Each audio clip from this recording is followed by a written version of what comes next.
Jangan ngasih linknya lalu ibu pelototin, tonton. Jangan. Biarkan aja mereka sambil nyantai, sambil ngopi, mendengarkan, sambil dia berpikir, oh ternyata aku ini kepala rumah tangga, aku ini nakhoda. Kalau kapalnya bagus, layarnya terkembang, anginnya mantap, tapi kalau nakhodanya tidak benar, kapal ini bisa tenggelam.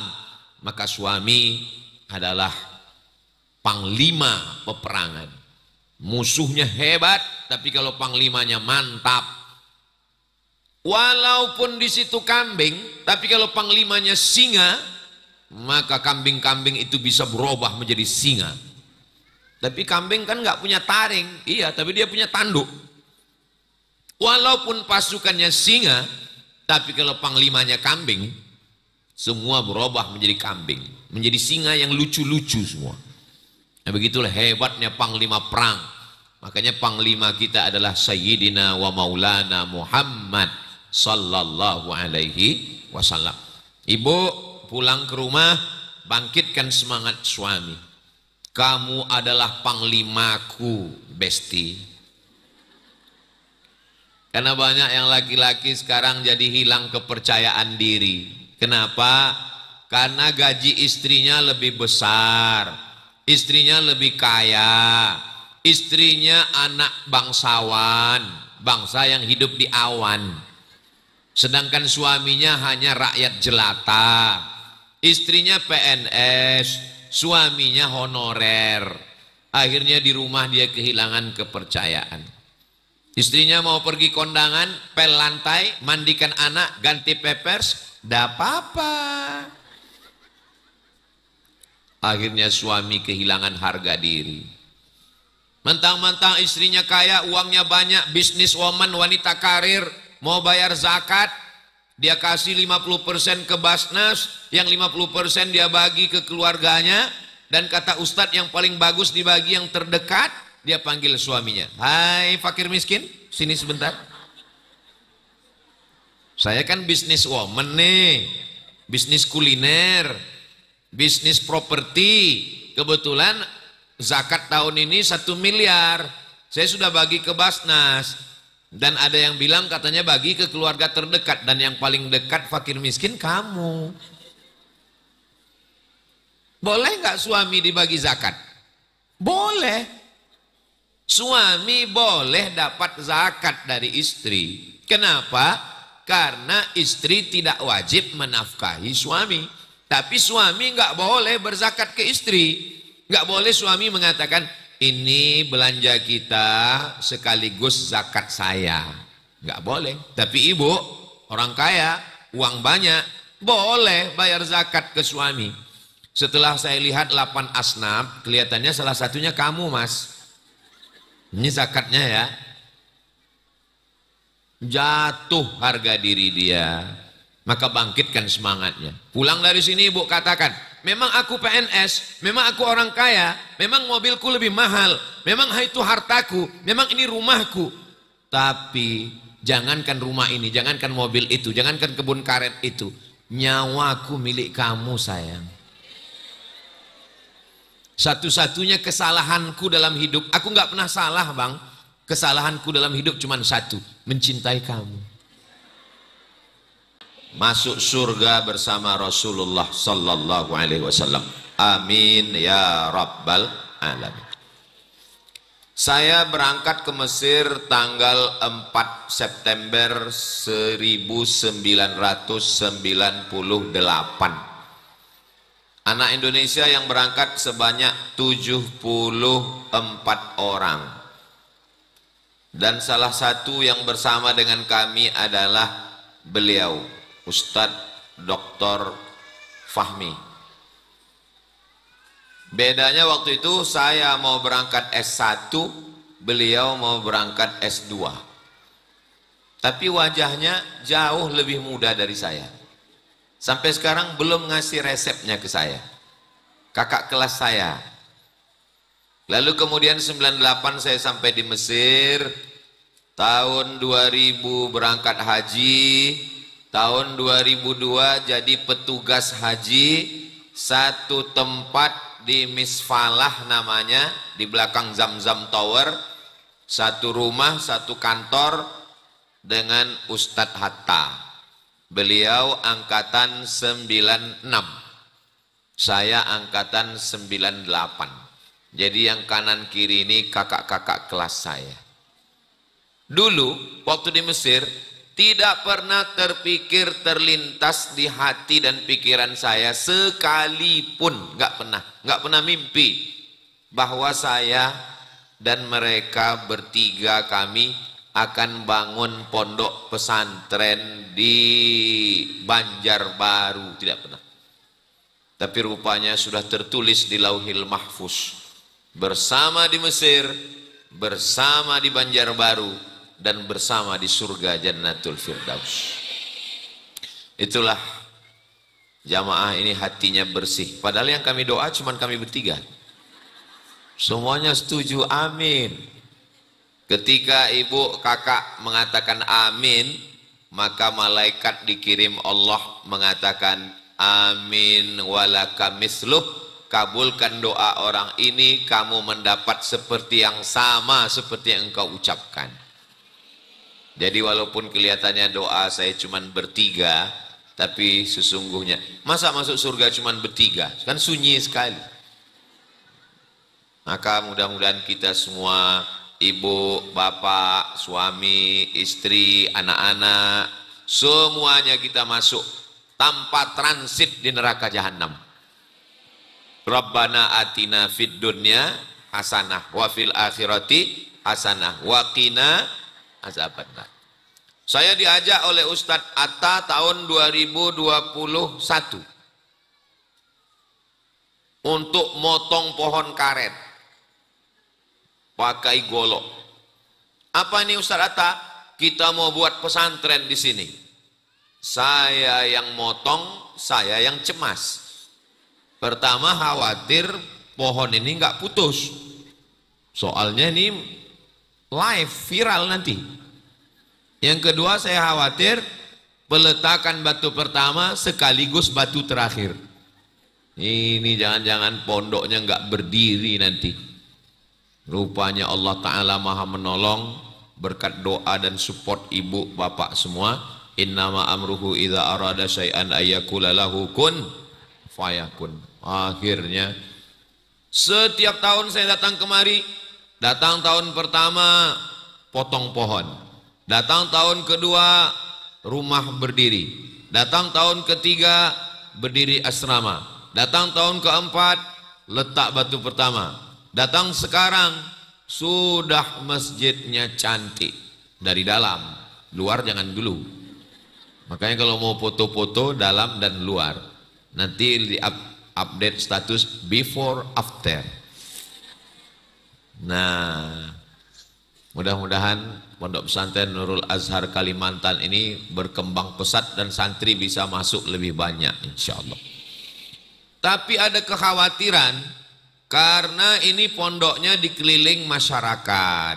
Di depan ada jalan, lalu lintas umum, siapa saja bebas lewat. Kita khawatir nanti orang lewat gak semuanya baik, pecandu narkoba, na'uzubillah, ada orang nakal masuk, kita khawatir. Begitu juga di depan ada masyarakat, hubungan kita dengan masyarakat alhamdulillah baik, dengan Bapak RT, Bapak RW, tokoh masyarakat baik. Tapi namanya juga manusia, rambut sama hitam, pikiran macam-macam. Kita khawatir ada orang tidak baik masuk ke pondok. Kanan juga kita khawatir. Di sana masih ada hutan, mana tahu ada babi hutan.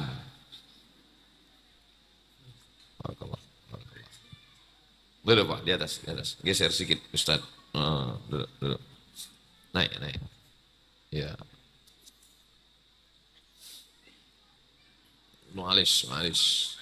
Ma'alis artinya kalau bahasa kampung kami I'm sorry. Kita khawatir depan ada jalan, belakang masyarakat, dan kanan masih ada semak belukar. Kita khawatir masuk macam-macam. Kita enggak khawatir kalau masuk harimau, enggak khawatir. Yang kita khawatir masuk buaya darat. Bagaimana supaya kita nyaman di dalam pondok pesantren Nurul Azhar Kalimantan ini? Maka dibangunlah tembok. Alhamdulillah temboknya beton, naik ke atas. Ini adalah benteng kita. Mudah-mudahan nanti betonnya keliling tertutup pakai security insya Allah. Saya mau masuk ke sini dari depan, pintu dikunci. Tapi begitu sudah masuk dalam, rupanya belakang dibuka. Nah, ini namanya pintu Abu Nawas. Abu Nawas itu di depan pintu gemboknya besar, belakang plong. Nah, ini sedang diamalkan Ustadz Atta. Nanti keliling tertutup semua. Ini masjid, di belakang masjid insya Allah berdiri asrama putri. Amin. Nah, ini asrama yang megah sekarang jadi ikon, bangunannya cantik, ada tulisan Nurul Azhar Kalimantan. Itu pondasinya masih bisa ditambah lantai 3, lantai 4. Di depannya masih ada tanah kosong manjang sampai ke depan. Saya bilang sama Ustadz Atta, kami sudah buat video pagi tadi. Saya mau di sini ada ada sanawiyah SMP, ada aliyah SMA. Dan anak Ustadz Atta sekarang tahun terakhir di Al-Azhar, doakan supaya nanti nyambung S2, setelah itu pulang mimpin sekolah tinggi agama Islam Nurul Azhar di sini insyaallah. Jadi Ustadz Atta SDM-nya ada, sumber daya manusia, jamaah mensupport, dan yang paling penting adalah benteng supaya orang nggak masuk ke dalam. Sesuai dengan tema kita pagi ini, benteng keluar. Oh, nggak ada benteng. Membangun keluarga sakinah sebagai benteng. Mana tahu ada yang nanya nanti, apa judul kajian tadi? Nggak tahu apa. Benteng. Bukan banteng. Kata kuncinya adalah benteng. Jadi kalau membangun pondok ini khawatir maling, khawatir pencuri, khawatir pengganggu, kita mesti bangun tembok sebagai benteng, maka keluarga juga mesti ada benteng. Benteng keluarga itu berapa? Benteng keluarga itu ada 5. Nanti kalau ada yang bilang 6, berarti ilmu dia lebih banyak. Nanti kalau ada yang bilang bentengnya cuma 3, berarti waktu dia lebih sedikit daripada saya. Benteng keluarga, inilah yang akan saya sampaikan. Nanti ada sesi tanya jawab, jadi materinya 30 menit. Oke, insya Allah. Jadi saya sampaikan dulu yang 6 ini. Habis itu nanti ibu, bapak bisa tanya jawab melalui kertas atau langsung pakai mikrofon, sampaikan ke moderator kita. Saya sampaikan dulu 5 poin ini. Benteng yang pertama adalah suami. Yang belum punya suami mudah-mudahan dapat suami yang soleh. Yang bilang amin yang belum nikah aja. Kenapa suami? Karena di dalam rumah tangga itu yang menjadi imam itu bapak atau ibu? Dari bunyi suaranya kayaknya ibu imamnya ini. Ini sekarang banyak di rumah tangga yang bingung mana striker, mana back, mana penyerang, yang mana wasit, yang mana pemain. Jadi walaupun kelihatannya tausiahnya kepada kakak-kakak, ibu-ibu, tapi sebenarnya suaminya juga sedang nonton di rumah karena acara kita sekarang sedang live. Jangan lupa kirim channelnya ke rumah, Ustadz Abdul Somad Official, subscribe, like, share, and comment. Jadi benteng yang pertama adalah suami. Dalilnya mana? Ar-rijalu qawwamuna 'alan nisa. Laki-laki qawwam. Qawwam artinya yang meluruskan. Kenapa perempuan itu perlu diluruskan? Khuliqatil mar'atu min dhila. Karena perempuan diciptakan dari tulang rusuk yang bengkok. Tulang rusuk ini bengkok. Perempuan itu dari tulang rusuk yang bengkok. In akhalta aqamtaha kassartaha. Kalau dia dipaksa lurus, dia akan patah. Tapi kalau diikut perempuan ini, jadi bengkok. Ini ada ibu-ibu Bayangkari, Kalau ada Pak Polisi ikut istri jadi polisi bengkok. Ada Ibu Kementerian Agama, bapak-bapak di Kementerian Agama kalau ikut istri jadi Kementerian Agama bengkok. Ustadz Somad kalau ikut istri Ustadz bengkok. Ada bapak dari Basnas bisa jadi Basnas, jangan disebut ada orangnya. Istri maksudnya yang bengkok. Sedangkan kita selalu minta lurus, ihdinas siratal mustaqim. Jadi perempuan menjadi makmum. Makanya orang selalu mau nyari imam. Bahasa perempuan biasanya halus, sungkan, gak belak-belakan, gak terus terang, nyari imam. Saya diundang ceramah di salah satu kota, nginap di hotel, pagi-pagi sarapan. Pas lagi sarapan datang ibu-ibu, katanya kepala dinas. Ustadz Somad ya? Iya, saya bilang. Boleh duduk? Of course. Sit down please. Rupanya kalau habis makan ketupat kandangan nih lancar bahasa Inggris. Jadi pagi sarapan ketupat kandang. Ustadz, iya Bu, saya kepala dinas. Alhamdulillah, ini ada pegawai saya Pak Ustadz. Terus pegawai saya ini mau nyari imam katanya. Terus saya bilang, saya khotib. Dia mau nyari imam. Saya khawatir dia nganggap saya imam. Saya bilang, saya khotib Bu, saya bilang. Ya mana tahu kalau Ustadz ada jamaah yang bisa jadi imam. Ya nanti saya carikan, saya bilang. Sampai sekarang nggak pernah ngontak lagi. Nggak tahu apa udah ketemu imam atau jadi khotib, wallahu a'lam.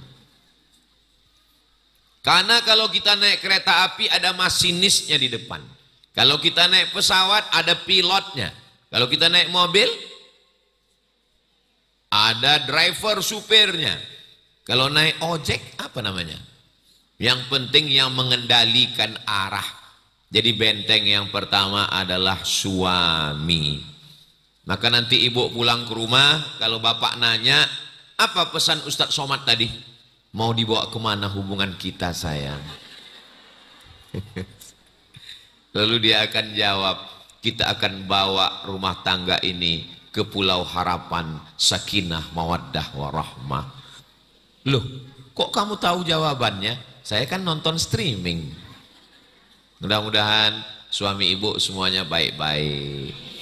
Kalau dulu dia tidak baik, siapa yang nggak pernah punya masa lalu? Pasti semua kita pernah punya masa lalu. Masa lalunya hitam Pak Ustadz, hitam-hitam si tampuk manggis, walaupun hitam kupandang manis. At-taibu minadz-dzambi kama la dzambalah. Orang yang bertaubat seperti orang yang tak berdosa. Jangan congkel masa lalunya. Jangan lihat buku diarinya. Jangan lihat status-statusnya.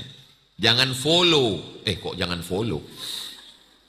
Karena hanya akan melukai hati kita sendiri. Dendam itu apa? Dendam itu adalah menyiksa diri sendiri dan tidak ngaruh sama orang. Misalnya ibu dendam sama orang, sama tetangga. Saya dendam sekali sama dia. Ngaruh nggak ke dia? Nggak ngaruh. Dia tetap tenang, kita yang stres. Makanya jangan pernah ada dendam. Hapuskan, lupakan, minta tolong sama Allah. Doanya yang biasa-biasa aja. Ini kadang orang mau menghilangkan dendam, sakit hati. Ya Allah, lumpuhkan otakku. Betul-betul lumpuh baru tahu. Stroke ringan. Mudah-mudahan semuanya sehat walafiat. Amin ya rabbal alamin. Jadi laki-laki yang selama ini belum sadar bahwa dia laki-laki, maka wahai para suami, walaupun kalian tidak datang ke majelis ini, tapi insya Allah pesannya sampai. Karena selesai acara ini langsung linknya disebar ke grup keluarga. Tontonlah nanti malam. Jangan ngasih linknya lalu ibu pelototin, tonton. Jangan. Biarkan aja mereka sambil nyantai, sambil ngopi, mendengarkan, sambil dia berpikir, oh ternyata aku ini kepala rumah tangga, aku ini nakhoda. Kalau kapalnya bagus, layarnya terkembang, anginnya mantap, tapi kalau nakhodanya tidak benar, kapal ini bisa tenggelam. Maka suami adalah panglima peperangan. Musuhnya hebat, tapi kalau panglimanya mantap. Walaupun di situ kambing, tapi kalau panglimanya singa, maka kambing-kambing itu bisa berubah menjadi singa. Tapi kambing kan nggak punya taring, iya, tapi dia punya tanduk. Walaupun pasukannya singa, tapi kalau panglimanya kambing, semua berubah menjadi kambing, menjadi singa yang lucu-lucu semua. Nah, begitulah hebatnya panglima perang. Makanya panglima kita adalah Sayyidina wa Maulana Muhammad sallallahu alaihi wasallam. Ibu pulang ke rumah, bangkitkan semangat suami. Kamu adalah panglimaku, besti. Karena banyak yang laki-laki sekarang jadi hilang kepercayaan diri. Kenapa? Karena gaji istrinya lebih besar, istrinya lebih kaya, istrinya anak bangsawan, bangsa yang hidup di awan. Sedangkan suaminya hanya rakyat jelata, istrinya PNS, suaminya honorer. Akhirnya di rumah dia kehilangan kepercayaan. Istrinya mau pergi kondangan, pel lantai, mandikan anak, ganti pampers, dah apa-apa. Akhirnya suami kehilangan harga diri. Mentang-mentang istrinya kaya, uangnya banyak, bisnis woman, wanita karir, mau bayar zakat, dia kasih 50% ke Basnas, yang 50% dia bagi ke keluarganya, dan kata Ustadz yang paling bagus dibagi yang terdekat. Dia panggil suaminya, hai fakir miskin, sini sebentar. Saya kan bisnis woman nih, bisnis kuliner, bisnis properti. Kebetulan zakat tahun ini 1 miliar, saya sudah bagi ke Basnas. Dan ada yang bilang katanya bagi ke keluarga terdekat, dan yang paling dekat fakir miskin kamu. Boleh nggak suami dibagi zakat? Boleh. Suami boleh dapat zakat dari istri. Kenapa? Karena istri tidak wajib menafkahi suami. Tapi suami nggak boleh berzakat ke istri. Nggak boleh suami mengatakan, ini belanja kita sekaligus zakat saya. Nggak boleh. Tapi ibu, orang kaya, uang banyak, boleh bayar zakat ke suami. Setelah saya lihat 8 asnaf, kelihatannya salah satunya kamu, Mas. Ini zakatnya ya. Jatuh harga diri dia. Maka bangkitkan semangatnya. Pulang dari sini ibu katakan, memang aku PNS, memang aku orang kaya, memang mobilku lebih mahal, memang itu hartaku, memang ini rumahku. Tapi jangankan rumah ini, jangankan mobil itu, jangankan kebun karet itu, nyawaku milik kamu sayang. Satu-satunya kesalahanku dalam hidup, aku nggak pernah salah bang, kesalahanku dalam hidup cuma satu, mencintai kamu. Laki-laki itu ingin dihormati, ingin dimuliakan, ingin disanjung tinggi, ingin diberikan super power, ingin dikatakan bahwa dia pemimpin dan leader. Ustadz kok tahu? Aku kan masih laki-laki. Kalau nggak percaya, tanya sama laki-laki yang lain. Nah, ibu baca berita, seorang suami berselingkuh dengan pembantu. Nggak masuk akal, di luar nurul. Pas dilihat gambarnya, istrinya cuak. Kok bisa jatuh cinta sama, maaf bukan merendahkan. Kok bisa jatuh cinta sama babysitter yang ngurus anak? Orang semuanya nggak masuk akal. Tapi begitu dianalisa dengan psikologi baru. Ibu psikolog, ya. Kok bisa kejadian ini terjadi? Kalau yang ditanya Ustadz Somad, kenapa nih Ustadz? Mungkin perlu diruqyah, diganggu setan. Pas dibacakan ayat kursi, Allahu la ilaha illa huwal hayyul qayyum, not responding. Nggak ada respon. Ternyata nggak digoda setan. Kata setan, aku nggak goda dia, kata setan. Tapi secara psikologi ketemu jawabannya. Kenapa dia bisa lebih tertarik ke babysitter, ke asisten rumah tangga, ke pembantu? Karena ternyata dengan asisten rumah tangga, dengan babysitter, dengan pembantu, dia merasa dia punya super power. Dengan istrinya dia merasa lemah, letoy, lesu, loyo, lunglai. Dia merasa tidak berdaya karena dia merasa istrinya lebih kaya, lebih sukses, gajinya lebih banyak, mobilnya lebih mahal, status sosialnya lebih tinggi. Akhirnya laki-laki kehilangan kepercayaan diri. Dan laki-laki yang model saya ceritakan ini tidak ada di Banjarbaru. Ini yang saya ceritakan ini cuma ada di planet Mars, Neptunus, Merkurius, Pluto. Sedangkan suami ibu adalah suami yang gagah, perkasa, pemimpin rumah tangga yang sakinah, mawaddah, warahmah. Itu cara mengembalikan kepercayaan diri mereka di rumah. Mereka kan lagi nonton juga ini sekarang. Nah, yang kedua bentengnya siapa? Bentengnya adalah istri. Karena yang paling dekat dengan suami adalah istri. Walaupun ibu sibuk, sesibuk apapun, sempatkan untuk masak air panas, masukkan ke gelas, masukkan kopi kalau dia minum kopi, masukkan teh celup kalau dia minum teh, setelah itu suguhkan. Kok enggak manis? Lihat aku. Tapi jangan lama-lama, nanti kamu kena diabetes. Airnya sama, kompornya sama, gelasnya sama, kopinya sama, tehnya sama. Tapi kalau yang buat ibu rasanya beda. Karena ini masalah rasa. Rasa tidak bisa diungkapkan dengan kata. Karena kata terlalu miskin untuk mewakili rasa. Jadi tolong, jangan sampai yang buat teh manis pembantu. Yang nyuci baju pembantu. Yang nyiapkan tas pembantu. Yang nyiapkan baju pembantu. Khawatirnya nanti anak pulang sekolah, ketika ibu buka pintu mau meluk anak, tiba-tiba anaknya meluk pembantu. Ada yang lebih mengkhawatirkan, suaminya pulang meluk, saya nggak ada ngomong begitu. Saya sibuk Pak Ustadz, nggak sempat masak. Oke, yang bantu masak di dapur asisten. Saya nggak sempat buat teh. Oke, yang buat teh di dapur. Tapi yang bawanya ke ruang tamu. Pas dicicip sama dia, kok enak sekali masakannya ya. Siapa dulu? Masa bohong Pak Ustadz? Kan cuman bilang siapa dulu. Kan nggak bilang siapa dulu yang masak. Siapa dulu yang bawa.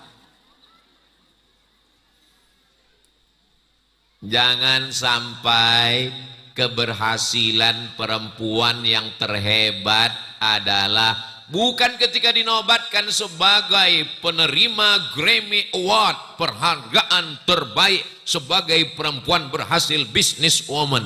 Bagus, itu plus. Keberhasilan utama adalah ketika dia di rumah, di hadapan anak-anaknya, di hadapan suaminya, di hadapan keluarganya. Ini benteng personal yang luar biasa. Benteng tiang utama masjid ini adalah tiang kanan, tiang kiri. Maka di dalam rumah itu juga ada benteng tiang. Yang pertama adalah suami, yang kedua adalah istri. Sebetulnya rumah tangga itu isinya apa? Ngobrol. Pagi ngobrol, nanti kamu mau kemana, jalan sama siapa, pulang jam berapa, begini, begitu, begono. Pulang nanti sore ngobrol lagi, malam ngobrol. Jadi rumah tangga itu isinya 80% ngobrol. Yang lain makan, minum dan seterusnya. Sekarang sudah tidak ada ngobrol lagi. Istri suami duduk di rumah, la salam wala kalam. Sibuk dengan handphonenya masing-masing. Mana handphone saya kok hilang? Mohon maaf Pak Basnas. Sibuk dengan masing-masing. Yang sana cerita dengan grup WhatsApp, yang ini cerita dengan kawannya, yang ini dengan update status. Kenapa mesti diupdate? Ya karena dari tadi Facebook nanya, apa yang kamu pikirkan hari ini? Coba bayangkan, ibu masuk kerja dari jam 7 pagi, berangkat ke kantor jam 8, 9, 10, 11, 12. Makan siang, sholat isoma, istirahat, sholat, makan.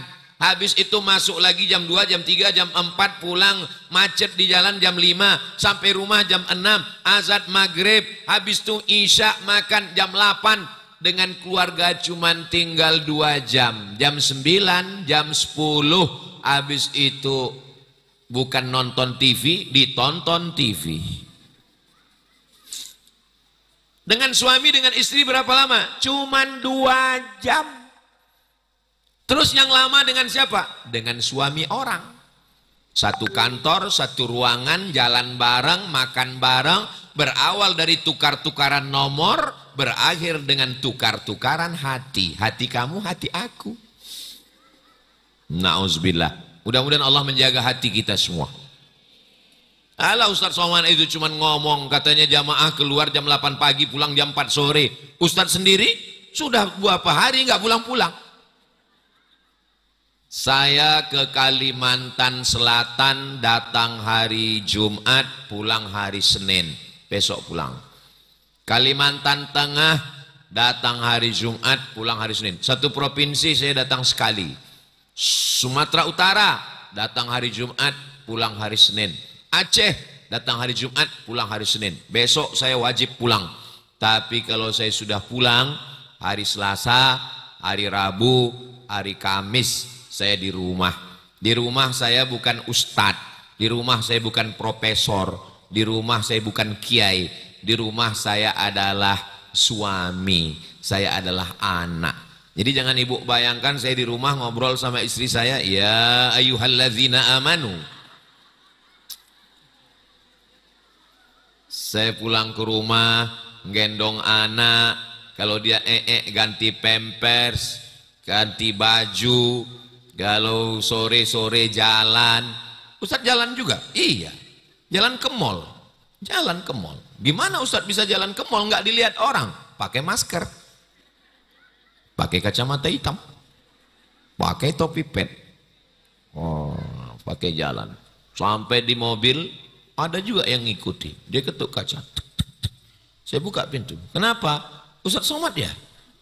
Kok kamu tahu? Saya udah tutup mulut pakai kaca, kok tahu? Dari cincinnya. Gitu. Makanya saya kalau ke mall saya buka cincin. Itu pun pas lagi ngendong Sami, ada juga yang di mall nanya, Ustaz Somad ya? Mirip, saya bilang. Karena kita adalah suami, istri, ngobrol. Iya Pak Ustaz, tapi saya kalau ngobrol itu nggak nyambung. Kalau ngobrol itu nggak bisa langsung. Ada orang yang kalau ceramah bisa. Ceramah 1000 orang ramai bisa. Tapi kalau ngobrol berdua malah nggak bisa. Siapa itu? Saya. Saya orangnya kalau ceramah depan orang ramai bisa. Tapi kalau ngobrol berdua, kitalah yang mengenal diri kita. Saya kalau ada hal-hal penting yang mau saya sampaikan, saya rasa sungkan, nggak enak hati, saya WhatsApp istri saya. Kirim dia WhatsApp. Dibalasnya juga pakai WhatsApp. Karena kita ini kan orangnya sungkan, nggak enak. Mungkin tidak selamanya ibu bapak bilang ke suami ibu, kamu kalau ada yang sungkan, segan, nggak enak hati mau nyampaikan, kirim WhatsApp. Nggak ada pulsa, nanti ku kirim. Yang penting komunikasi, ngomong, speak.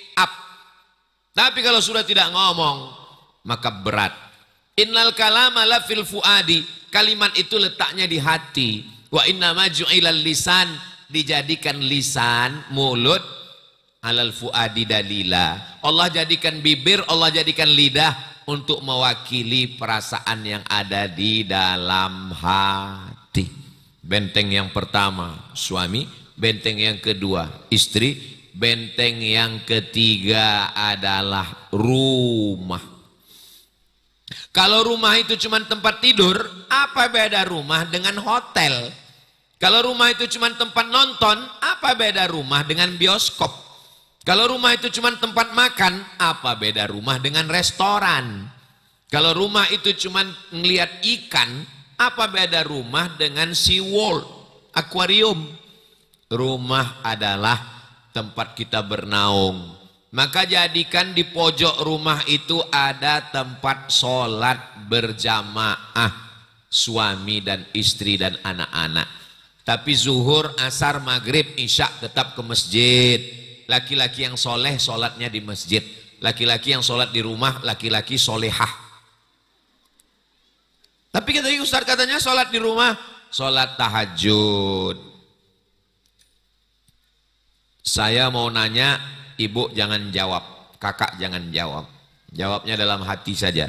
Kapan terakhir dibangunkan suami ngajak tahajud? Jangan jawab. Dia percikkan air. Cara membangunkannya bukan diambil air dipercikkan. Pulang dari sini mampir ke toko mainan beli pistol air. Percikkan ke wajahnya. Wake up my honey. Wake up my darling. Itu kalau nikahnya baru bulan madu. Tapi kalau udah 10 tahun, 20 tahun, bangun. Rahimallahu mara'an aiqadha ahlahu. Allah merahmati, mencurahkan rahmat kepada suami yang membangunkan istrinya. Tapi jangan sangka cuman suami. Rahimallahu mara'atan aiqazat zaujaha. Allah merahmati istri yang membangunkan suaminya.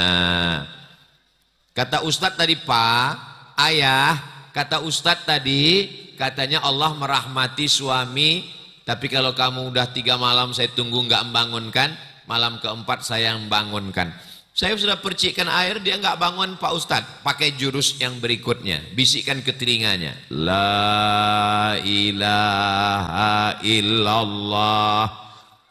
Insya Allah bangun. Kalau nggak percaya, coba nanti malam. Jangan gitulah Pak Ustadz. Khawatirnya kita bercanda, malaikat serius. Nah, dengan sholat tahajud bersama, ibu bangun malam jam 2, jam 3, coba tengok suami yang sedang tidur. Beda loh Bu, ngelihat suami waktu dia lagi bangun gagah, apalagi waktu dia lagi marah, dengan ngelihat dia di tempat tidur pas lagi jam 2. Ini calon jenazah. Mana suami yang angkuh, suami yang sombong, suami yang otoriter, suami yang merasa hebat, suami yang merasa dialah segalanya. Pas ngelihat dia sedang tertidur, datang rasa kasihan, datang rasa hibah. Begitu digoncang sekali nggak bangun, datang rasa cemas. Wah gawat ini.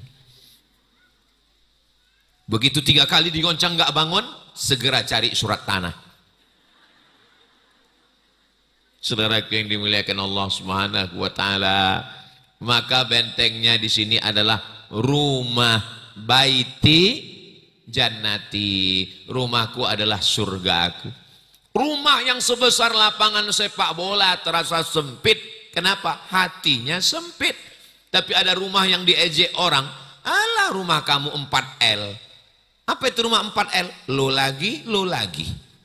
Di ruang tamu ketemu, di dapur ketemu, tapi hatinya lapang. Nabi kalau sholat tahajud, Allahu Akbar. Pas mau sujud, Allahu Akbar. Mendorong kaki Aisyah. Apa maknanya Nabi mendorong kaki?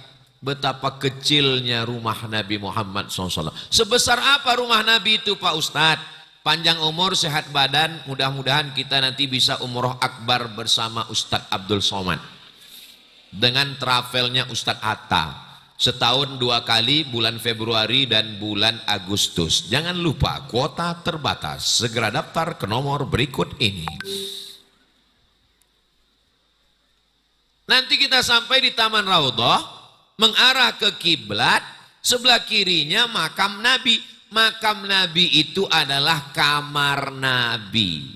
Kira-kira lebarnya dari tiang ini ke tiang ini. Itulah kamar Nabi dengan Aisyah radhiyallahu anha. Di belakangnya itu kamar Sayyidina Ali dengan Sayyidatuna Fatimah. Jadi sepanjang Raudhah ke belakang itu 2 rumah. Rumah Nabi dengan Sayyidatuna Aisyah, belakangnya rumah Sayyidina Ali dengan Sayyidatuna Fatimah. Ruang kecil itu 2 rumah, 2 keluarga. Betapa rumah kita sebenarnya sangat besar, tapi hati kita sempit. Lalu ketenangan hati itu di mana? Ala bidzikrillahi tatmainnul qulub. Dengan banyak berzikir maka hati menjadi tenang. Subhanal Quran, speaker Quran. Kalau enggak punya speaker Quran, bukakan MP3 Quran. Kira-kira qori yang paling disukai siapa? Syekh Abdurrahman Sudes. Cari di YouTube Syekh Abdurrahman Sudes. Pilih surat Al-Baqarah 2 juz 4 lembar 2 jam. Dengarkan Al-Baqarah. Rumah yang dibacakan Al-Baqarah di rumah, maka tidak didekati setan. Apalagi yang punya anak kecil. TV. Saya di rumah nggak ada TV. Di ruang tamu nggak ada, di kamar nggak ada, di dapur nggak ada. Masa sih bohong ini Pak Ustadz? TV ada di gudang. Ustazah nggak ngasih Sami nonton TV, anak nggak boleh nonton TV. Akhirnya saya pun ikut nggak boleh nonton TV. Kalau mau nonton TV pergi ke gudang. Jadi apa maknanya? Jangan sampai telinga kita di rumah diisi macam-macam joget. TV itu isinya 2, ulat pinang dengan ulat sagu. Efek nonton drama Korea, akhirnya banyak perempuan ingin seperti artis Korea. Kenapa perempuan ingin seperti orang Korea? Karena suaminya tiap hari melihat orang Korea. Dia lihat orang Korea, dia lihat istrinya. Dia lihat orang Korea, dia lihat istrinya. Lama-lama dia ingin orang Korea seperti istrinya. Akhirnya istrinya juga ingin seperti orang Korea. Dibelilah dempul. Dipasang ke muka. Muka putih, leher hitam. Pulang-pulang ke rumah, hai zebra. Dan ini tidak ada di Banjarbaru. Ini yang saya ceritakan ini peristiwanya di planet Mars, Neptunus, Merkurius, Pluto. Kalau dengar ceramah Ustaz Somad itu kuncinya 1, jangan tersinggung. Ada beberapa jamaah yang tersinggung pulang meninggal. Bukan karena tersinggung, karena ajalnya sudah sampai. Jadikanlah rumah kita. Sekarang banyak orang nggak tenang di rumah. Akhirnya baru sampai ke rumah, ayo kita keluar yuk. Kemana? Karaoke. Sampai di karaoke yang dinyanyikan apa? Keong Racun, Kucing Garong, Cinta Satu Malam, Pulang-pulang Berbadan 2. Nggak tenang di rumah kemana? Ke mall. Nggak tenang di rumah kemana? Ke kafe. Nggak tenang ke rumah kemana? Di luar rumah. Padahal kita diajarkan tempat yang paling tenang adalah rumah. Saya yang paling nyaman di dunia ini di rumah. Saya makan paling enak di rumah.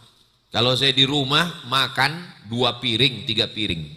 Tapi kalau saya makan, apalagi di depan pejabat-pejabat, ada bupati, ada gubernur, ada kepala dinas, paling saya makan 2 sendok. Kenapa? Malu banyak-banyak. Kalau saya makan banyak, nanti pejabatnya bilang, ini orang kurus makannya banyak. Tapi kalau di rumah, kalau makan di depan pejabat, depan orang kaya, mesti pakai sendok. Saya nggak biasa pakai sendok. Saya kalau makan sendok, ikan tuh berapa kali melompat. Saya biasanya cuci tangan. Orang biasa makan pakai tangan, dikasih sendok, nggak nyaman. Saya bertamu ke rumah orang kaya. Dikasih piring kecil, dikasih durian musangking. Yang durian mahal, 1 bijinya 1,5 juta. Itu pun yang paling jelek. Tiba-tiba dikasih durian musangking, dimasukkan ke dalam mangkok, dikasih garpu. Gimana makan durian pakai garpu? Saya nunggu kapan dia pergi ke belakang. Kalau dia ke belakang mau saya masukkan ke mulut. Diundang makan ke rumah orang kaya. Diundang. Saya tengok sendok nggak ada, kobokan cuci tangan nggak ada. Rupanya makan pakai engkrang itu. Ya? Sumpit. Makan pakai itu. Ada seperti nasi, tapi di sampingnya hitam. Di dalamnya Itu dulu pemain tenis, Susi Susanti. Mohon maaf Ibu Susi Susanti. Gimana ini caranya? Dijepit itu dimakan. Saya tengok mereka jepit, masukkan ke mulut. Saya ikut juga, jepit masukkan ke mulut. Dia senyum, saya senyum. Mau muntah saya. Rupanya ikan mentah. Enggak saya kunyah, masuk ke dalam, langsung saya minum teh manis. Kuk. Sejak itu tobat saya, wal awwalu wal akhir. Tapi kalau saya di rumah, biasanya kalau saya pulang saya ngasih tahu, nanti pesawat saya landing jam 5 sore. Terus ustazah nanya, mau masak apa? Tolong masakkan sayur bening, sebening perasaan aku ke kamu. Tolong jangan lupa kasih garam, supaya hubungan kita ada rasanya.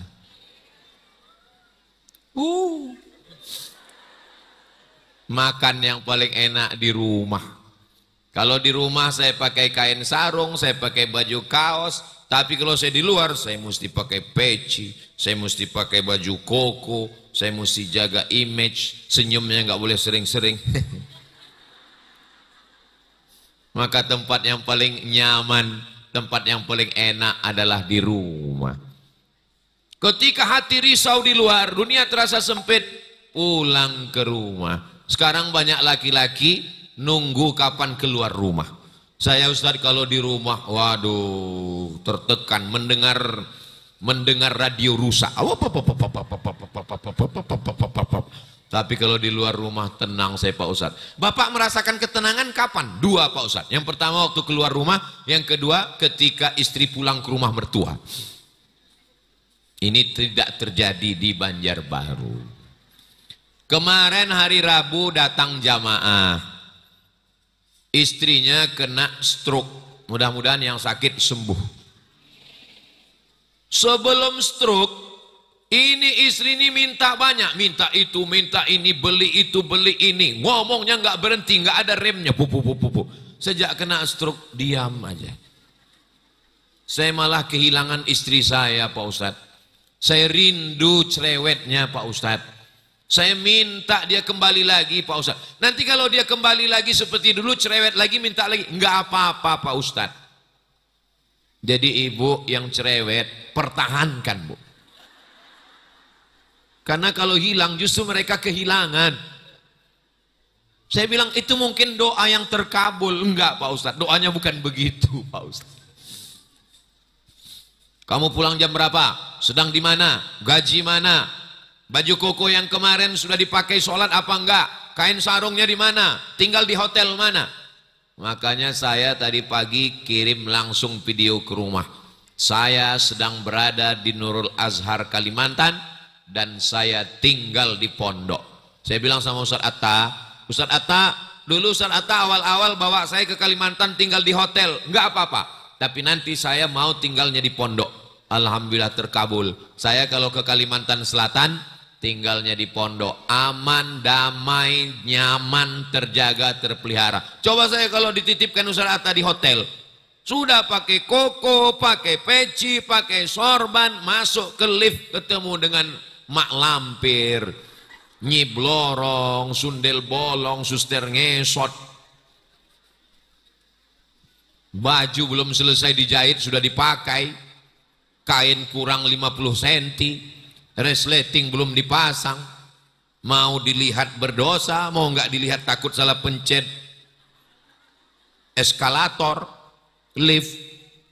Jadi alhamdulillah, makanya di setiap daerah saya minta ke teman-teman saya, ke sahabat saya, bangun pondok, supaya kalau saya datang, saya nginapnya di pondok. Alhamdulillah, kalau saya ke Kalimantan Selatan, saya nginapnya di pondok, hati saya tenang, istri saya lebih tenang. Suami, istri, rumah. Yang ketiga siapa bentengnya? Bentengnya adalah orang tua. Kalau ibu masih punya emak, masih punya ayah, bahagiakan mereka. Doakan, minta doa mereka. Ayah, ibu, papa, mama, doakan rumah kami ya. Saya nggak bisa pulang ke Jombang, ibu saya sudah meninggal. Ayah saya sudah meninggal. Saya ini anak yatim piatu, Bu. Maka saya masih punya mertua di Jawa Timur. Saya bilang sama istri saya, Ustazah Fatimah, kita setiap Idul Fitri pulang ke Jombang.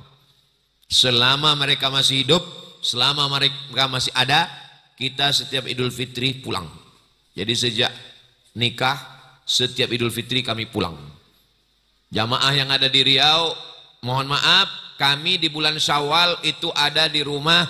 Syawal yang keempat, kelima, keenam diumumkan baru buat acara open house. Open terbuka, house rumah. Open house rumahnya terbuka, hatinya tertutup. Tapi untuk hari tanggal 1 Syawal saya pada orang tua. Supaya apa? Supaya dapat rahmat dan barokahnya. Pagi ini udah ngirim 2 video ke mertua saya. Pertama video tadi di depan Nurul Azhar, yang kedua video tadi. Itu saya ambil video, saya kirimkan ke mertua saya. Inilah Masjid Nurul Azhar Kalimantan di tempat Ustadz Atta. Kajian kami pagi ini bersama wali santri dan ibu-ibu muslimat Nurul Azhar Kalimantan. Supaya apa? Kita nggak orang kaya, nggak bisa ngirim apa-apa. Paling nggak mengirim berita enak yang menyenangkan hati. Ustadz Somad, ya, saya punya ibu di kampung Pak Ustadz. Bagus. Saya buatkan kamar dia. Kebetulan rumah saya besar. Saya buatkan 1 kamar untuk dia. Lebih bagus dia tinggal di kampung sendirian atau kami bawa dia ke rumah saya, Pak Ustadz? Kira-kira ibu kebetulan rumahnya besar, ada 1 kamar khusus untuk orang tua. Lebih bagus beliau tinggal di kampung atau dibawa ke Banjarmasin, Banjarbaru, ke Jakarta, Surabaya, Medan? Ada sebagian orang yang mikir, ya udah lama, ayah tinggal di rumah saya aja. Kebahagiaan kita belum tentu sama dengan kebahagiaan dia. Kita bawa dia ke rumah kita, kita kasih AC, kita kasih wifi, kita kasih layar TV besar. Dia nggak bisa pakai AC, kedinginan, masuk angin, kentut sampai pagi. Kita bawa dia belanja ke mall, belanja, ambil air, tit, ambil kue, tit, ambil beras. Dia nikmatnya waktu nawar. Orang tua itu nikmatnya bukan waktu belinya, waktu nawar bisa turun 1000, itulah puncak kenikmatan. Kita sudah menghilangkan kenikmatan dia. Kita bawa dia ke rumah kita, kita hidupkan TV, dia nonton pagi sampai sore, padahal di rumah pagi dia ngasih makan ayam. Sore dia punya majelis pengajian. Dia belanja ke warung sebelah, belanja beli gula 1 kilo, ngobrolnya 2 jam. Kita sudah menghilangkan kenikmatan hidup dia.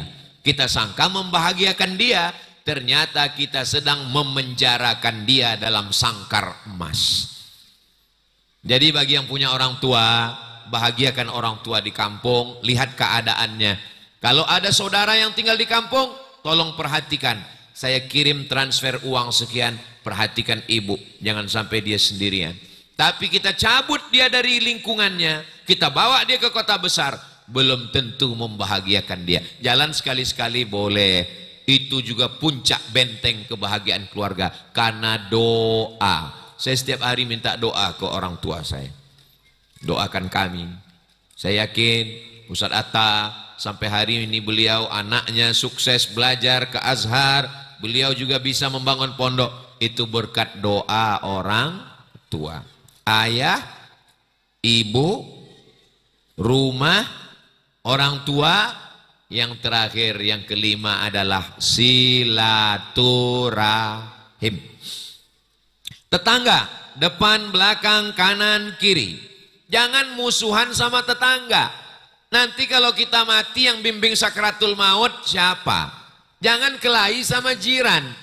Nanti kalau kita mati nggak mungkin dipanggil keluarga yang jauh. Orang yang dekat rumah buka pintu langsung ke rumah dia, itulah yang akan menolong kita. Maka jangan pernah putus hubungan dengan sahabat, kawan. Saya ada teman-teman angkatan 96 kuliah ada, angkatan 98 ke Mesir ada, alumni Al-Azhar ada. Saya tetap jaga hubungan baik itu, karena kita nggak tahu entah dari mulut yang mana doa itu dikabulkan Allah Subhanahu wa taala. Makanya kalau ketemu didoakan. Ke santri-santri, bayangkan 100, berapa santri kita Ustaz Atta? 135 putra, yang putri 45, berarti 100, ya pukul rata 200 lah. 200, bapaknya 400, ibunya 600, kakaknya 800, adiknya 1000. Berarti yang mendoakan saya pagi ini dari Nurul Azhar Kalimantan 1000 orang mendoakan saya. Itu baru hitung kakaknya 1, kalau kakaknya 2, bayangkan itu. Jadi orang yang mensupport pesantren Nurul Azhar ini 2-3 sak semen, batu bata, batu kerikil, kosen, pintu, atap, kipas angin, dinding, jendela, semua, berarti dia mendapatkan doa dari 1000 orang. Anak penghafal Quran, 200 orang anak penghafal Quran, itu satu hari murojaah ngulang hafalan minimal 2 juz. Karena kalau dia nggak murojaah 2 juz, hafalannya hilang. Berarti 200 anak kali 2 juz, 400 juz setiap hari. Bukan juz pokat, juz lemon, juz mangga. 400 juz Al-Quran setiap hari mengalir kepada orang yang mewakafkan tanah. Yang paling beruntung di antara semua orang tua adalah orang tua Ustadz Atta. Yang paling beruntung di antara semua adalah wali-wali murid. Dan sedikit banyak saya dapat juga limpahan pahalanya. Kira-kira ibu setuju nggak kalau saya dapat pahalanya? Dari bunyinya sepertinya kurang setuju. Amin ya rabbal alamin. Ayahnya baik, ibunya baik, rumahnya baik. Orang tua ayah ibu kita nggak putus mendoakan kalau masih hidup, kalau sudah meninggal bacakan Yasin, Qul huwallah, Al-Falaq, An-Nas, Al-Baqarah pangkal alif lam mim sampai wa ulaika humul muflihun, ayat kursi, ujung Al-Baqarah, tahlil la ilaha illallah, kirim. Saya ajak santri-santri ngirim ila arwahi abaina wa ummatina, ayah kami, bapak kami, nenek kami, kakek kami, semuanya orang-orang baik yang berwakaf, yang berinfak, yang bersedekah. Dan jangan lupa sambung terus silaturahim. Siapapun tamu yang datang. Jadi Ustaz Somad tamunya ada. Saya nerima tamu hari Rabu. Dari mulai jam 7 pagi sampai malam. Tamu hanya datang hari Rabu, supaya di hari lain saya bisa buat kegiatan. Selasa, Rabu, Kamis di rumah. Selasa sama Kamis sama keluarga, Rabu nerima tamu, Jumat, Sabtu, Ahad, Senin keluar. Nah, Rabu tamu dari mulai jam 7, jam 8, jam 9, jam 10, sore, siang, malam. Siapapun yang datang. Jangan karena tamunya pejabat, teh susu. Tamu yang orang biasa, teh pahit. Tamu rakyat jelata, air putih. Ini Ustadz nyindir air putih ya? Enggak. Tadi sudah minum teh di kamar. Jadi kita tamu ini semuanya kita samakan, karena tamu juga membawa rahmat dan doa. Kalau benteng ini kita jaga, insya Allah keluarga kita baik, sakinah, mawaddah, warahmah, insya Allah. Amin ya rabbal alamin. Itulah yang dapat saya sampaikan. Selanjutnya kita akan dialog interaktif. Jangan kemana-mana, kita lanjutkan setelah yang satu ini. Assalamualaikum warahmatullahi wabarakatuh. Jazakumullah khairan katsira atas tausiah yang sudah disampaikan pada siang hari ini. Selanjutnya kita memasuki sesi tanya jawab. Ada 2 sesi. Kita buka untuk sesi yang pertama. Pertanyaan bisa disampaikan langsung atau bisa juga ditulis. Mohon sampaikan nama, asal dari mana, kemudian pertanyaan yang singkat dan jelas dan berkaitan dengan tema pada hari ini. Baik. Untuk sesi pertama kita buka dari bagian depan terlebih dahulu. Mohon dibantu mic bagian depan. Agak susah ya. Oke, saya hitung ya, bagian depan terlebih dahulu. 1, 2, Sebentar Ibu. Oke, saya hitung sampai 3 ya. 3. Oh, silakan yang mohon maaf jilbab merah.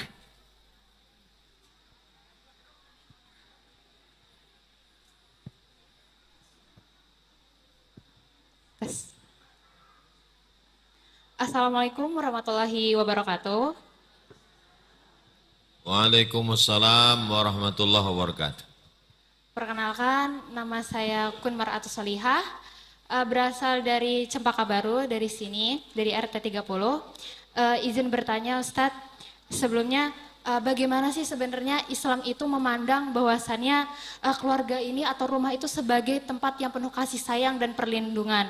Tapi di realitanya banyak Gen Z justru itu takut untuk membangun rumah tangga.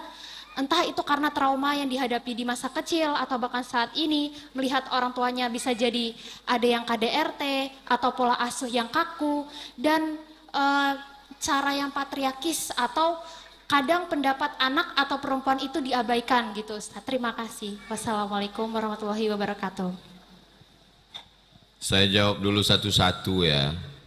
Nanti kalau banyak-banyak error. Gen Z ketakutan karena mereka mengambil kesimpulan dari medsos. Ibu juga takut masukkan anak ke pondok kalau terlalu banyak nonton TikTok. Sekarang yang disebarkan di TikTok tentang pondok pesantren yang kejadian begitu begini begono. Jangan gara-gara nila setitik rusak susu dulu sebelanga, sekarang sekotak. Alhamdulillah, Nurul Azhar Kalimantan penerimaan santri tahun ini malah berlebih. Yang daftar semua berapa Ustaz Atta? 130. Yang diterima? Yang diterima cuma 60. Pondok-pondok lain memang terjadi degradasi, turun, jatuh karena isu-isu yang luar biasa. Isu yang paling besar, anaknya takut nanti dikerjai walid. Orang mengambil kesimpulan dari film, dari video pendek, dari kasus-kasus itu semua. Jadi Gen Z, anak muda, jangan ambil kesimpulan dari medsos. Reality, nyata. Ini buktinya ibu-ibu, bapak-bapak. Maka saya lebih suka dialog, konseling, ngobrol, komunikasi terbuka. Dan tolong yang baik-baik juga diupload. Makanya kalau kita ngaji, ketemu dengan orang. Sekarang Gen Z nggak mau ngaji. Nggak pernah ketemu tetangga, nggak pernah ketemu manusia. Kawannya cuma 4. Yang pertama AI. Yang kedua Facebook. Yang ketiga Instagram. Miligram, Telegram, coba berteman dengan orang manusia. Alhamdulillah kita punya komunitas namanya Ittihad Keluarga Santri Nurul Azhar yang anggotanya manusia semua. Tolong Gen Z, anak-anak muda, kalian berkomunikasi dengan manusia.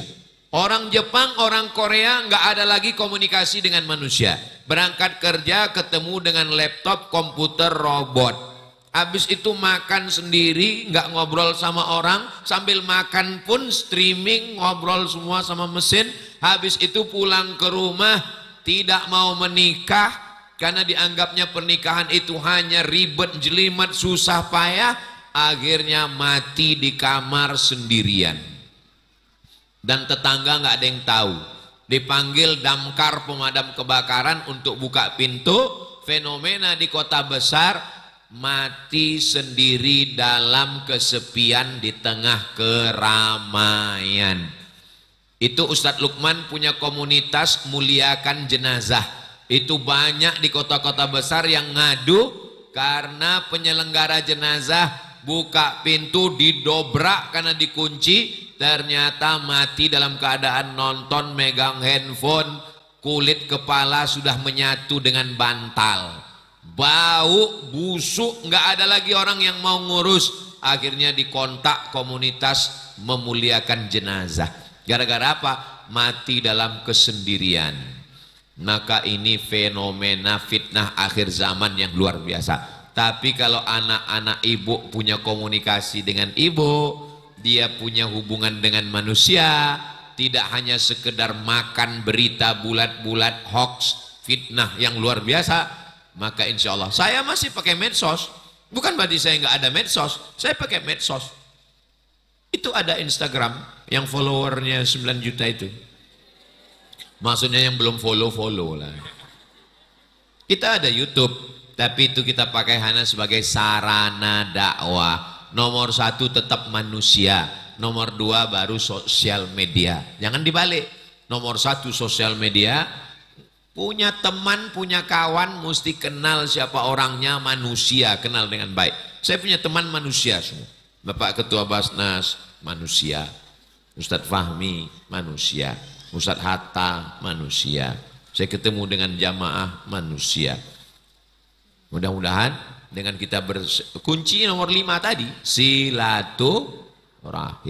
Gen Z ini mesti diajak. Ustadz Hatta, kalau sekarang kita dengan muslimah, nanti akan datang kumpulkan Gen Z.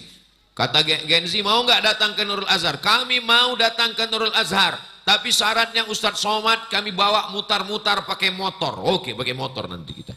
Terserah Gen Z mau apa.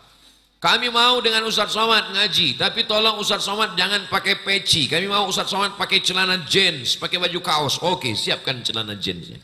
Ya baju kaos. Nggak apa-apa, kita ikut selera Gen Z ini. Kami nggak mau cuma dengar ceramah. Kami mau ceramahnya 15 menit aja. Kami lebih mau ngobrol, kita cerita. Oke, kita buat acara ngobrol. Nah, yang penting ada komunikasi. Kalau enggak nanti Gen Z ini punah, musnah manusia ini. Demikian. Wallahu a'lam. Baik, terima kasih banyak atas jawaban. Untuk pertanyaan kedua saya persilahkan dari sebelah kanan panggung. Ada yang mau bertanya?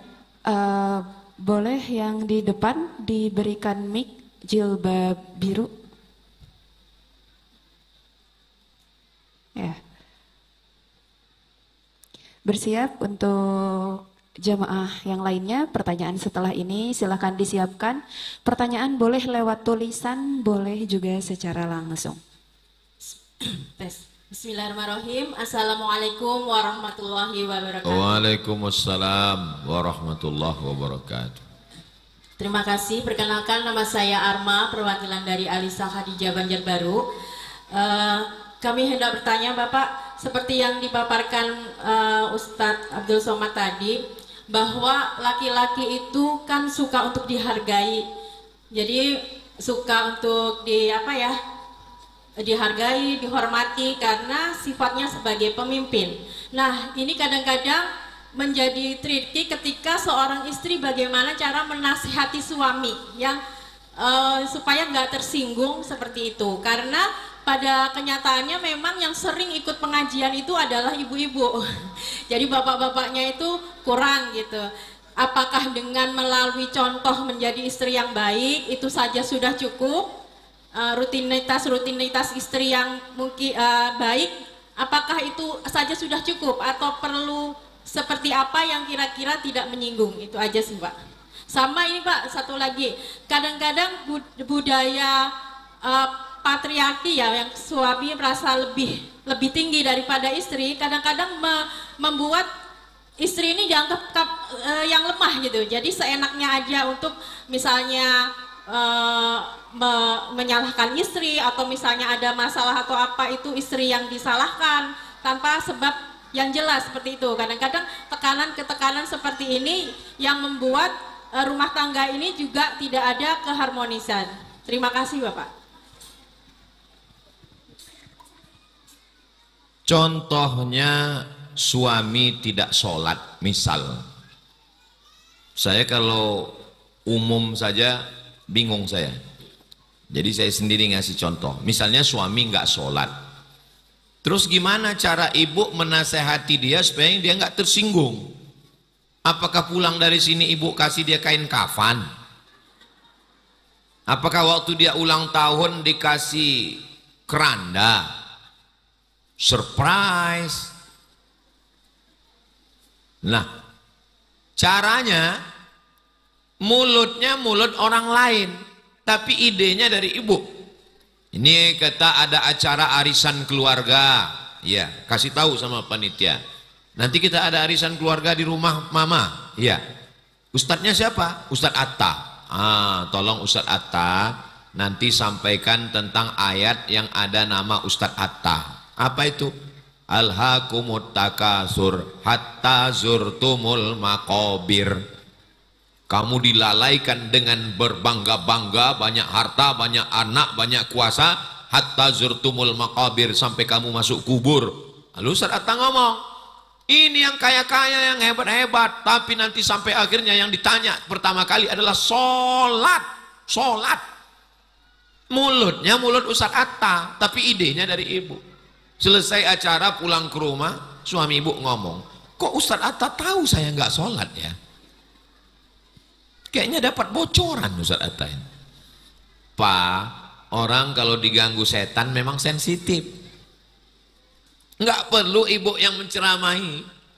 Jangan pulang dari sini lalu ibu panggil suami, ya ayyuhalladzina kafaru, masalakakum fi saqar? Kenapa kamu masuk neraka saqar? Lam nakum minal musallin, karena kami tidak sholat. Tempatmu di neraka saqar, Pak. Nggak bisa begitu. Siapa keluarga yang paling didengar omongannya? Pasti ada di keluarga itu. Dia yang ngomong, ibu lapor. Oh kalau gitu kita sedang mengadu domba dong Pak Ustadz. Ini merusak privasi. Itu bukan adu domba. Itu namanya amar ma'ruf nahi mungkar. Tapi juga ibu memberikan contoh yang baik. Ibu sholatnya nggak tinggal. Dan kemudian ada yang paling jitu adalah doa. Di tengah malam ibu berdoa, ya Allah. Dia nih tidur nih di atas tempat tidur. Ibu usahakan doa dekat di kepala dia. Ya Allah, bukakan pintu hatinya ya Allah. Al-Fatihah artinya pembuka. Membuka pintu hati yang terkunci. Membuka pintu rezeki yang tertutup. Makanya doa itu diawali dan ditutup dengan Al-Fatihah. Ya Allah, bukakanlah pintu suami saya supaya dia sholat Al-Fatihah. Kamu ini kenapa dikit-dikit Al-Fatihah, dikit-dikit Al-Fatihah? Tadi saya lihat mulut kamu komat kamit Al-Fatihah. Apa yang kamu omong? Nanti kalau aku ngomong kamu tersinggung. Enggak, janji enggak tersinggung. Aku tadi mohon, ya Allah, bukakan pintu hati suamiku supaya sholat Al-Fatihah. Ad-doa silahul mu'min. Doa itu senjatanya orang yang beriman. Saya ceramah ke satu daerah. Ustaz Somad, nanti kita mampir ke rumah jamaah ya. Ya, jamaah ini ngundang Ustadz makan dan ada satu kamar khusus, nanti Ustadz istirahat di sana. Oke, siap. Sampai di sana ketemu dengan Bapak Sohibul Bait. Pakai celana jeans, pakai jaket kulit. Saya ini orang nakal Pak Ustadz.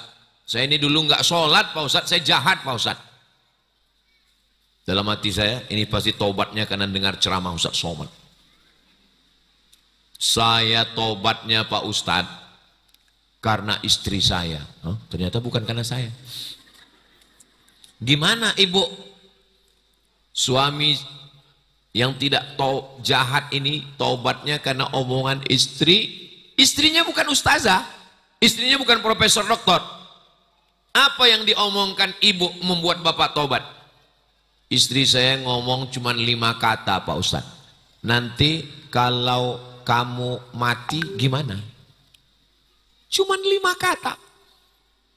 Saya sibuk dengan dunia kesana kemari, nggak pernah sholat, jarang di rumah. Suatu ketika dia ngomong dengan lembut Pak Ustadz. Nanti kalau kamu mati gimana? Tiba-tiba kalimat itu masuk ke telinga saya, masuk ke otak saya, masuk ke hati saya. Saya di jalan teringat, mau tidur malam. Nanti kalau kamu mati gimana? Coba pulang nanti pakai jurus ini. Nanti kalau kamu mati gimana? Ternyata ceramah Ustadz 1 jam nggak masuk ke telinganya. Tapi kata-kata ibu yang dari lubuk hati yang paling dalam, hanya 5 kata masuk ke telinganya, ke jantung hatinya, ke otaknya, dan dia taubat nasuha. Itulah yang sebenarnya dakwah. Ayyadiyallahu bika rajulan wahidan, satu orang dapat hidayah karena mulutmu, khairum min humurin na'am. lebih baik daripada seekor unta yang merah, lebih baik daripada dunia beserta isinya. Lalu kemudian itu yang masalah pertama, tentang memperbaiki suami yang tidak baik. Lalu kemudian masalah yang kedua, apa tadi yang kedua? Apa tadi kata Ustaz? Bagaimana menyikapi tentang suami yang patriarki? Suami yang otoriter, melemahkan perempuan, menghinakan perempuan, merendahkan perempuan. Laki-laki yang merendahkan perempuan bisa ditelusuri backgroundnya ke belakang, itu pasti hubungan dengan ibunya kurang baik. Laki-laki yang menyepelekan perempuan, merendahkan perempuan, itu pasti dengan ibunya bermasalah. Saya tidak pernah merasa menceramahi perempuan. Saya nggak pernah merasa menceramahi ibu. Maka omongan saya nggak pernah mendikte, ibu-ibu jangan begini, ibu-ibu nggak pernah. Kenapa? Karena saya tidak pernah merasa menceramahi ibu. Saya sedang berbicara, berdialog dengan ibu saya. Karena dulu saya kalau pulang sholat Jumat, dipanggil sama mak, sini, ada apa mak? Apa kata khotib tadi? Khotib tadi ngomongnya begini, begini, begini, begini, begini. Rupanya itu terus.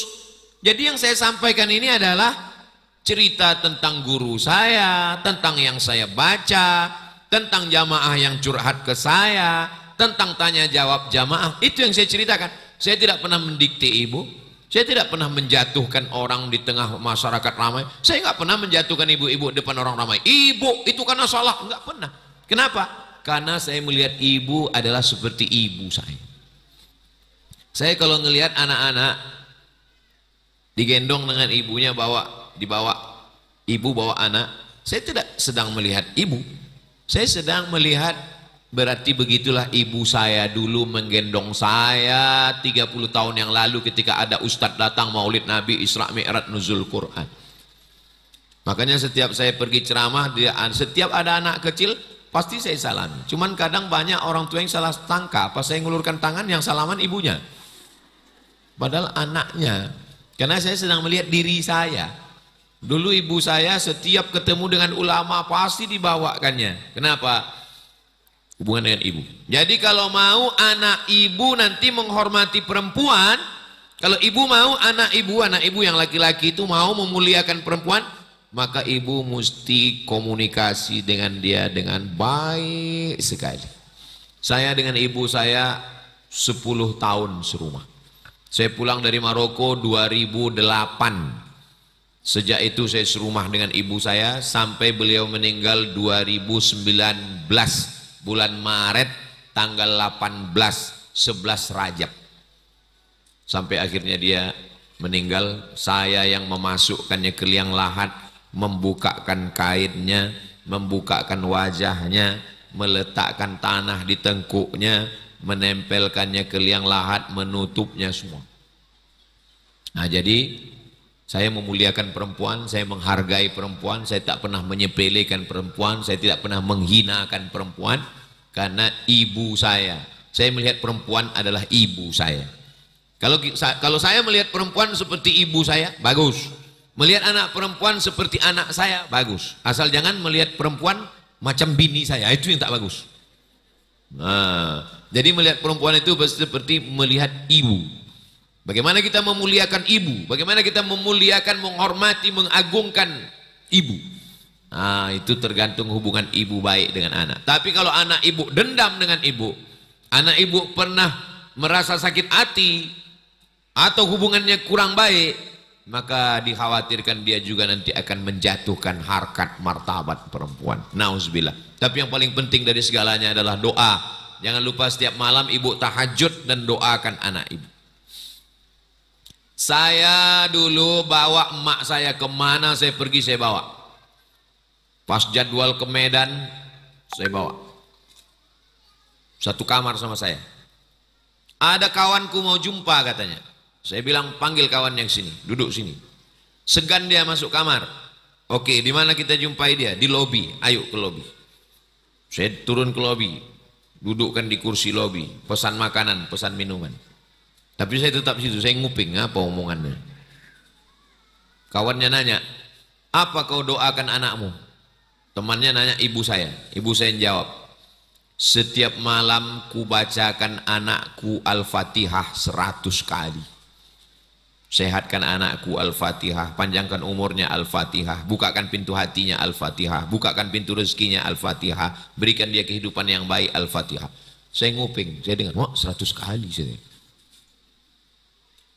Setelah dia meninggal, jamaah banyak datang ke rumah. Ini foto kami Pak Ustadz. Rupanya kalau saya pergi, jamaah itu sering datang ke rumah ngobrol dengan emak saya.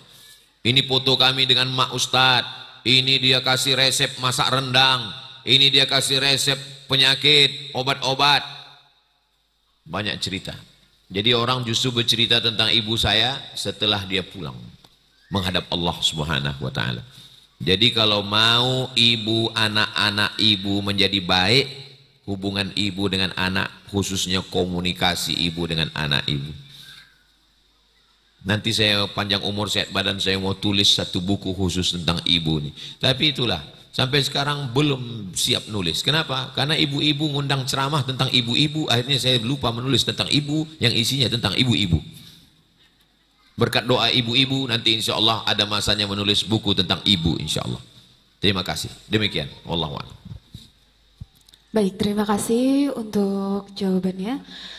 Pertanyaan terakhir kami persilahkan kepada MUI Banjarbaru yang ingin bertanya. Bismillahirrahmanirrahim. Astaghfirullahalazim, astaghfirullahalazim, astaghfirullahalazim allazi la ilaha illa huwal hayyul qayyum wa atubu ilaih. Assalamualaikum warahmatullahi wabarakatuh. Waalaikumsalam warahmatullahi wabarakatuh. Bismillah, alhamdulillah. Terima kasih kepada Ananda pengatur acara. Terima kasih kepada Al-Mukarram yang insya Allah berkenan menjawab apa yang menjadi Umi sampaikan pada pagi yang berkah hari ini. Perkenalkan, izin memperkenalkan diri Al-Mukarram. Nama kami, nama saya, nama anak Hajah Indri Hartati atau Umi Indri. Dari MUI Kota Banjarbaru, bidang pemberdayaan perempuan, remaja dan keluarga, dari BKMT, Badan Kontak Majelis Taklim Kota Banjarbaru. Sebelumnya tadi Ustadz berpantun, izin boleh Umi berpantun juga Ustadz? Sambil belajar Ustadz tengge. Kapal api beroda dua, siang malam memuat gula. Izinkan Umi Indri bertanya kepada Al-Mukarram, suami daripada Ustazah Fatimatuz Zahra. Okay. Begini Ustadz, alhamdulillah kalau di Kota Banjarbaru ini hampir 200-an Ustadz majelis ta'lim ibu-ibu. Okay. Dan kami ibu-ibu ini semuanya insya Allah di Kota Banjarbaru ini penggiat majelis ta'lim. Bila ada majelis ta'lim yang terbanyak itu yang hadir adalah ibu-ibu. Alhamdulillah, tabarakallah fid dunya wal akhirah. Ini Ustadz karena kita bicara masalah internal rumah tangga. Dalam mendidik anak terjadi kadang visi misi memandang tempat pendidikan untuk mendidik anak. Contoh misalnya Ustadz, suami ingin memasukkan anaknya ke sekolah umum. Sementara istrinya ingin anaknya sekolah di lembaga pendidikan Islam, pesantren. Nah, terjadi dua keinginan yang beda, visi yang beda dalam mendidik anak. Tapi karena istrinya Wonder Woman, Ustadz. Jadi ya tentu si suami lebih membijaksanai dalam hal ini. Masuklah si anak ke pesantren.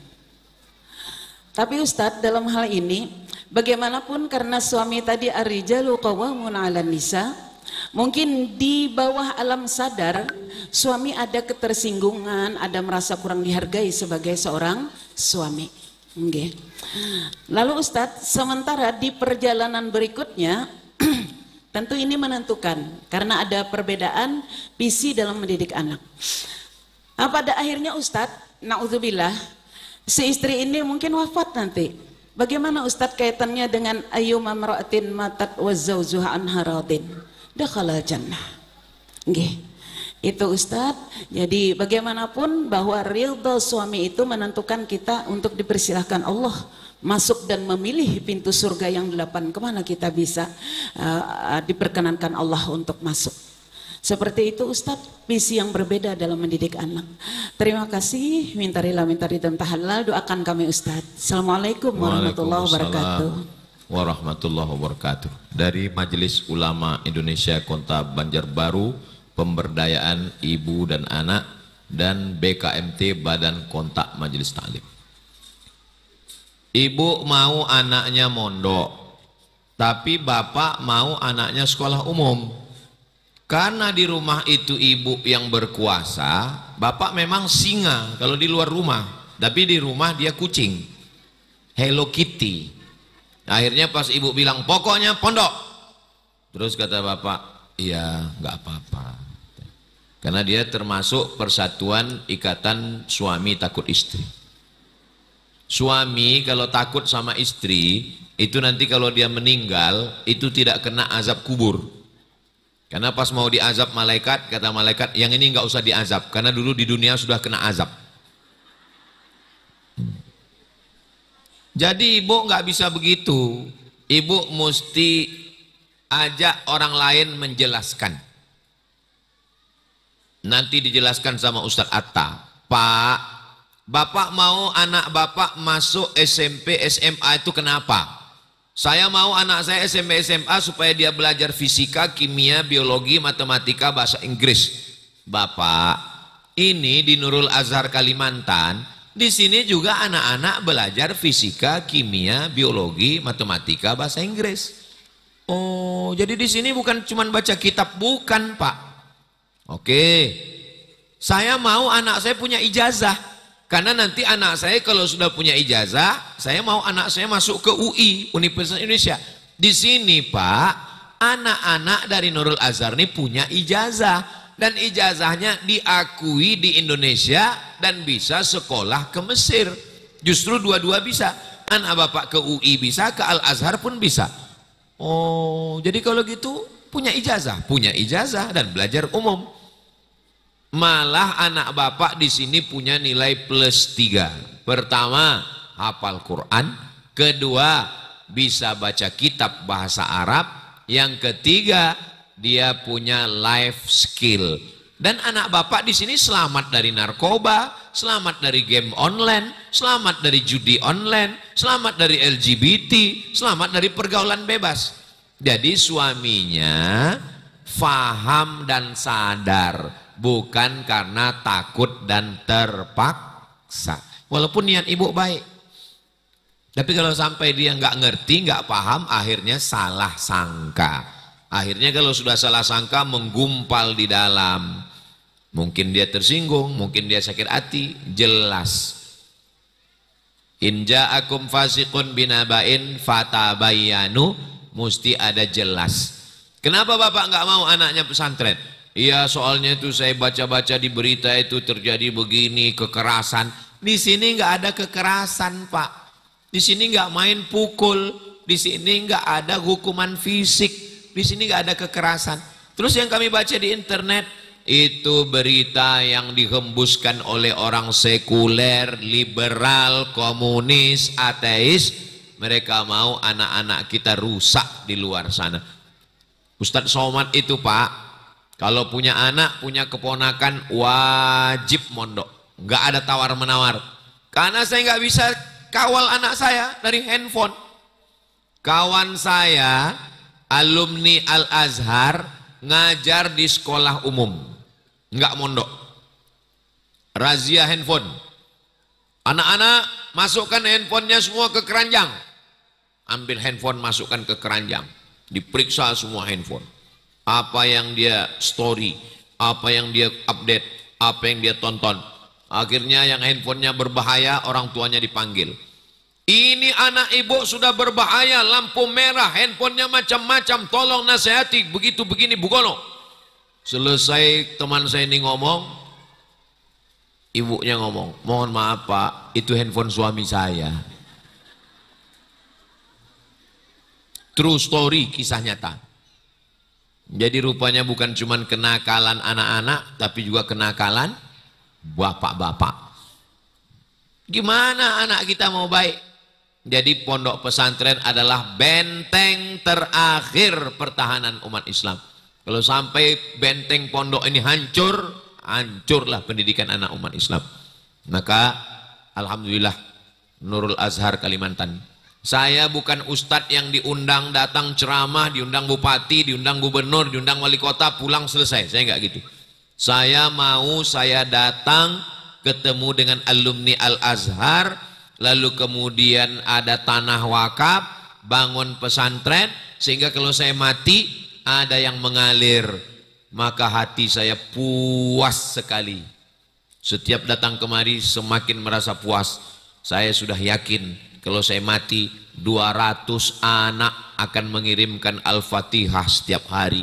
200 anak akan mengirimkan 2 juz Al-Quran, 400 juz satu hari mengalir ke makam Ustadz Abdul Somad. Apalagi yang mewakafkan tanahnya, yang mewakafkan masjid, yang mewakafkan asrama. Mudah-mudahan semua ibu-ibu juga mendapatkan amal jariahnya insya Allah. Mohonkan tulis nama-namanya supaya dimohonkan doa dalam khataman Al-Quran, supaya ustazah, Ustadz Atta membacakan untuk bapak fulan, ibu fulan, anaknya si fulan berkat khataman Al-Quran dilembutkan hatinya, diberikan kebaikan, istiqomah. Tapi yang paling penting juga adalah penjelasan supaya orang tidak didoktrin. Kamu mesti masuk pondok. Anak-anak kita juga begitu. Bukan cuma suami yang dijelaskan, anak-anak juga. Anak-anak mesti jelas. Anak saya jelaskan. Kamu kalau nggak di pondok, kamu nanti main handphone, kamu kena judi online, kena game online, kena pergaulan bebas. Alhamdulillah anak adik saya, keponakan saya 6 tahun di pondok, tamat. Yang laki-laki sekarang sedang kelas 2. Itu kenapa? Karena saya jelaskan, saya ajak ngobrol berdua. Ayahnya nggak ada, maknya nggak ada, pas lagi berdua saya tanya, kamu kalau nggak di pondok, nanti kamu akan kena pengaruh handphone, judi online, game online, lem kambing, sabu-sabu, narkoba. Jadi setelah dia paham, alhamdulillah. Setiap liburan ditanya, gimana? Alhamdulillah, tahan di pondok, tahan. Jadi anak-anak, suami, istri semuanya mesti difahamkan. Faham, bukan doktrin, bukan dogma, bukan terpaksa. Demikian Ibu. Wallahu a'lam bishawab.